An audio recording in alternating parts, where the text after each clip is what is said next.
ये जो अमेरिका से डील हुई है, ये डील नहीं ढील हुई है। हमारा पूरा बाजार उनके हाथ में दे दिया। अब तो किचन के रास्ते हमारी थाली तक, नवाला जो है हमारे रोटी के टुकड़े तक बात पहुंच गई है। अब सनातनियों को ये चिंता करनी पड़ेगी कि उनका व्रत कैसे सनातनी रहेगा। जो भारतीय जनता पार्टी के संगी साथी समय समय पे स्वदेशी का नारा देते थे, आखिरकार वो लोग कहाँ हैं? आप सब लोग नए हो। मोशन ऑफ थैंक्स पर आज आपको बोलना है, लेकिन जिस तरह से सदन नहीं चल पा रहा है, आपको क्या लगता है, आपको बोलने का मौका मिलेगा? देखिए, बीजेपी की कोशिश रहती है कि चर्चा ना हो, और ये हम लोगों ने अभी देखा ही है कि जिस समय चीन के सवाल पर लीडर ऑपोजिशन और अन्य दल जानकारी हासिल करना चाहते थे, भारतीय जनता पार्टी पीछे हट गई। और इस बात को हम कई बार दोहराते हैं, चीन के साथ हमारे कैसे संबंध हों, उस पर हम लोगों को हमेशा विचार कर करके फैसले लेने चाहिए। नेशनल सिक्योरिटी, बॉर्डर सिक्योरिटी और खासकर चीन के साथ हमारे रिश्ते अच्छे और बुरे वक्त वक्त पर रहे हैं। बहुत सारी जमीन हमने खोई है, पहले भी जमीन खोई है, बाद में फिर जमीन खो दी हम लोगों ने। फौज के लोग क्या कहते हैं, कम से कम वो पक्ष आए और देश की जनता जाने। न केवल हम जमीन खोते हैं चीन से, हमें अपना बाजार भी हमारा छिनता जा रहा है। कुछ पुरानी सरकार में छिना बाजार, फिर अब बाजार छिन गया। तो आखिरकार हम किस दिशा में जा रहे हैं? और उसके बाद ये जो अमेरिका से डील हुई है, ये डील नहीं ढील हुई है। हमारा पूरा बाजार उनके हाथ में दे दिया।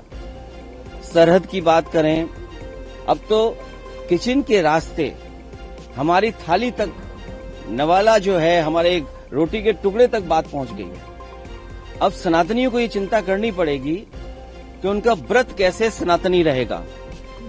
मान लीजिए डेयरी प्रोडक्ट्स वहां से आ गए, तो हमारे सनातनी लोग व्रत कैसे रखेंगे? हम सब भारतवासी व्रत कैसे रखेंगे? बड़ा चिंता का विषय है। और फिर सीधा सीधा हमला है। जो भारतीय जनता पार्टी के संगी साथी समय समय पे स्वदेशी का नारा देते थे, आखिरकार वो लोग कहाँ हैं? वही जो बिल्डिंगें बड़ी बड़ी बनी हैं, कहीं उसके अंदर अंग्रेजी चश्मा लगाकर तो नहीं बैठे हुए हैं। और ये बात तो साबित हो गई है, जिस तरह की डील हुई है, न जाने क्या क्या उसमें फैसले होंगे। देश तो जानना चाहता है। पीयूष गोयल जी ने कल कहा कि जो हमने कहा था कि एग्रीकल्चर को नहीं हमने रखा है टाक पर, वो हमने अपना वादा निभाया है और सदन में वो देना चाहते थे पर नहीं दे पाए क्योंकि प्रोटेस्ट इतना हो गया वजह से, और जिस तरह से हंगामा हुआ उसकी वजह से बोल नहीं पाए। कहीं ऐसा तो नहीं कि चीन के सवाल पर न्यूक्लियर ये अमेरिका की बात को आगे बढ़ा दिया हो, व्यापारिक अपने जो संबंध गहरे किए हैं, कहीं वो बात तो बाहर नहीं आ गई सामने। अखिलेश जी, एसआईआर पे बात करें तो ममता बनर्जी सुप्रीम कोर्ट जाएंगी एसआईआर के इशू पर, क्या कहना है आपका? जो ममता बनर्जी जी पहुंची हैं, उन्होंने जो काला कोट पहना है भारतीय जनता पार्टी की काली करतूत के खिलाफ, और जनता को इसी तरह सामने आना पड़ेगा। ये व्यक्तिगत अधिकार की बात है। मत का छीनना आपका हक का छीनना। मत छिनेगा तो हक छिनेगा, और हक किस बात का?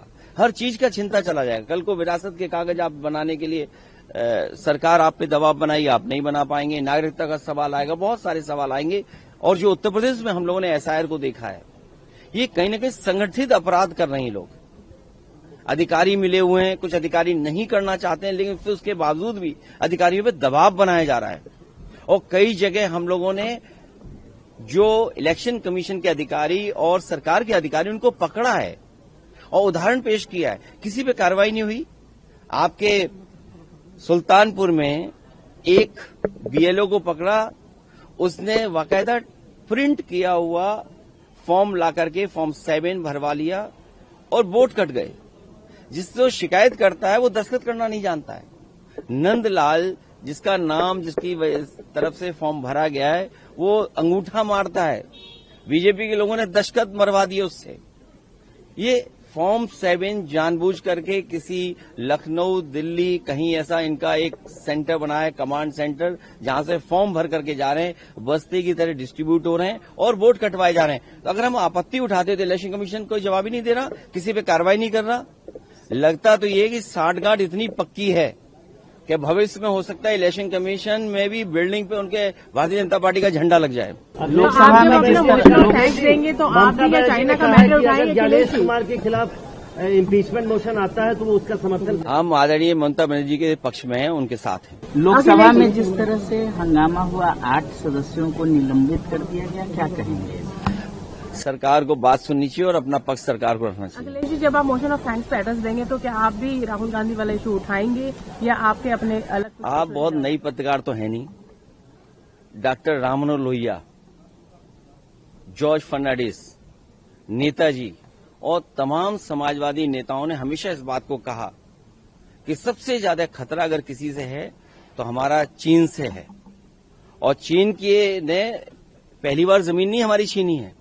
कब हमने तिब्बत खो दिया और कब अभी हम लोगों ने पेंगोंग लेक और 5 फिंगर्स पे न जाने कहां फौज हमारी चली गई। और सबसे महत्वपूर्ण बात मैंने इसी सदन में उठाया था, रिजांगला मेमोरियल।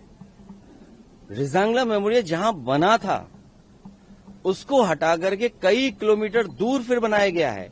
कहते हैं रिजांगला मेमोरियल तो है वहां पर, सवाल रिजांगला मेमोरियल का तो है ही है, लेकिन उसके साथ साथ कितनी जमीन आपकी चीन के पास चली गई। तो ये बहुत सेंसिटिव मैटर है। और फिर बाजार किसने दे दिया चीन को? आप दवाइयां कहां से लाओगे, फर्टिलाइजर कहां से लाओगे, आपका कारोबार कैसे चलेगा, अर्थव्यवस्था कैसे चलेगा? उस मोड़ पे खड़ा कर दिया है कि हम अमेरिका के साथ जाएं, हम रूस के साथ जाएं, हम चीन के साथ जाएं। भारत किसके साथ जाए? भारत का व्यापार किससे मजबूत हो? हम मजबूत अपना कैसे करें? इसलिए हमें उम्मीद है कि जब हम लोग अपनी पक्ष रखेंगे तो इन सब बातों को रखेंगे। और महत्वपूर्ण सवाल यह है कि किसान के साथ जो धोखा हो रहा है, ये सबसे बड़ी बात है कि आजादी के बाद इतना बड़ा धोखा किसी सरकार ने नहीं दिया होगा जो भारतीय जनता पार्टी देने जा रही है। और वो लोग जो स्वदेशी का नारा देते थे, आज वो कहां है?